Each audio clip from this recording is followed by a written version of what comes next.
दूसरा, thank you आप लोगों ने इतना अरेंजमेंट किया।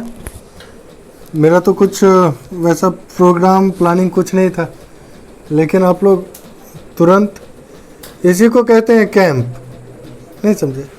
एक दूसरे के कोऑर्डिनेशन, कोऑपरेशन, नहीं अकेले तो हुआ नहीं है, एक दूसरे के सहयोग से एक ऐसे परिवार में है आप अभी जहाँ अलग अलग कल्चर के लोग हैं, नहीं अलग अलग संस्कार के लोग हैं। सबसे अच्छा संस्कार लेते रहना है, ठीक है? टीचर्स डे में ज़्यादा कुछ नहीं बताना है। एक चीज़ जो इम्पोर्टेंट है बताना कि सीखने में कभी शर्म नहीं करना है, ठीक है? लाइफ में कौन उधर बात कर रहा है? सीखने में लाइफ में कभी शर्म नहीं करना है। होता क्या है, जो हमारे अंदर का जो अहंकार है ना, वो हमको रोकता है सीखने से अक्सर। नहीं, इन बच्चों को कहिए चुप रहे हैं।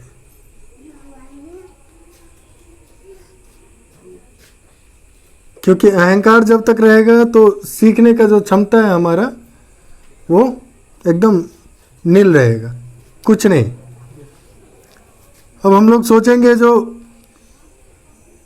किससे सीखे, नहीं कहावत है जो गुरु करो जान के और पानी पियो छान के। नहीं, सच कहूँ तो प्रकृति का हर एक चीज एक गुरु के जैसे हम लोग ले सकते हैं। डिपेंड करता है हम उसको कैसे लेते हैं। नहीं, जीव में सब छोटा से छोटा जीव चींटी है, वो भी हमें सिखाता है। सिखाता है, क्या सिखाता है? डिसिप्लिन में रहना। उन लोगों को देखते होंगे जब वो लोग चलते हैं तो कैसे एक दूसरे का तालमेल कितना बेहतर रहता है। नहीं, डिसिप्लिन सिखाता है, डाइवर्शन नहीं सिखाता है। ये नहीं जो डाइवर्ट होना, एक दूसरे का साथ देना सिखाता है। नहीं, चींटी का कहानी भी सुने हैं जो कई बार कोशिश करने के बाद फिर अंतिम बार चढ़ जाता है। तो कभी कभी हो सकता है एक छोटा सा कीड़ा वो आपके ज़िंदगी में एक बड़ा रोल प्ले कर जाए। होता है ना, ऐसा हो सकता है। सुबह सुबह डेली फूल खिलता है, डेली सूर्य का आगमन होता है। सूर्य का आगमन क्या सिखाता है? हमारा नियमितता, हम कितने रेगुलर हैं। हमको भी सूर्य की तरह रेगुलर रहना चाहिए बिना थके। सिखाता है ना जी? हाँ, किधर नहीं, जहां देखो वहां। पेड़ पतझड़ आता है, एकदम सूखा जैसा हो जाता है। नहीं, क्योंकि उसके अनुकूल उस समय मौसम नहीं होता है, उसके प्रतिकूल मौसम होता है। लेकिन वो पूरी तरह सूख तो नहीं जाता है ना। जो सूख जाता है वो मर जाता है, लेकिन उसमें धैर्य रहता है और वो अनुकूल समय का इंतजार करता है। और अनुकूल समय आने पे उसी पेड़, जिस पेड़ के नीचे कोई बैठना भी नहीं चाहता है, उस पेड़ के नीचे बच्चे फिर खेलते हैं और फल के लिए उछलते हैं। नहीं, क्या हुआ? पेशेंस था, है ना? मतलब अगर संकट का समय है जिंदगी में तो ये होप रखना चाहिए कि ना आगे अच्छा दिन आएगा। दुख का अगर समय है तो उससे आप सीख सकते हैं ना ये चीज़। तो गुरु सब जगह है, बस आपको ज़रूरी है अपने अहंकार को समाप्त करके।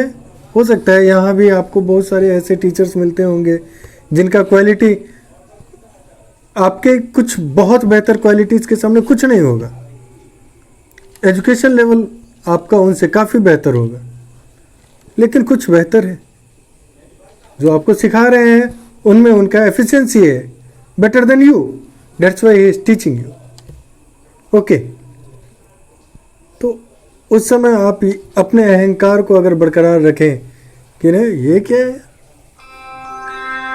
तो फिर क्या होगा, वही हिंड्रेंस होगा, श्रद्धा खत्म हो जाएगा।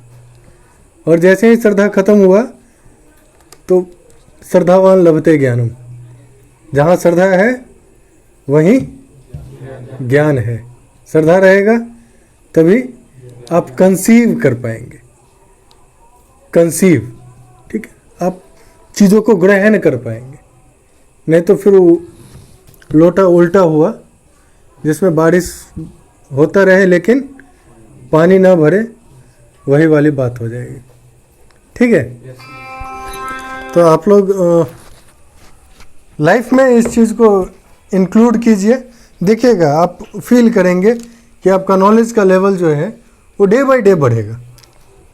Try to learn from everyone, but only thing you have to distinguish is that what you learn you can determine whether it is positive or negative. Avoid negative, conceive positive. जो negative है उसको side कीजिए, जो positive है उसको ग्रहण कीजिए। आप जिस चीज़ से लर्न कर रहे हैं, जिस चीज़ से ज्ञान अर्जित कर रहे हैं, ज़रूरी नहीं है जो उसमें सब चीज़ अच्छा ही हो, ज़रूरी नहीं है, लेकिन उसमें जो अच्छा है वो तो सीख लो। नहीं, भगवान राम ने लक्ष्मण को बताया था, रावण के चरणों के पास जाके ज्ञान अर्जित करने के लिए उनके अंतिम समय में इस रावण के चरणों में जाके ज्ञान अर्जित करने के लिए। तो बुराई थी, दशहरा क्यों मनाते हैं? हाँ, बुराई पे अच्छाई की जीत नहीं, लेकिन उस बुराई में भी अच्छाई थी। ये भगवान राम का क्वालिटी था कि उन्होंने उस बुराई में भी अच्छाई को ढूंढा। नहीं, क्वालिटी लाइए वो चीज, to learn from whatever wherever you get. Okay, thank you. किसी को कुछ बोलना है?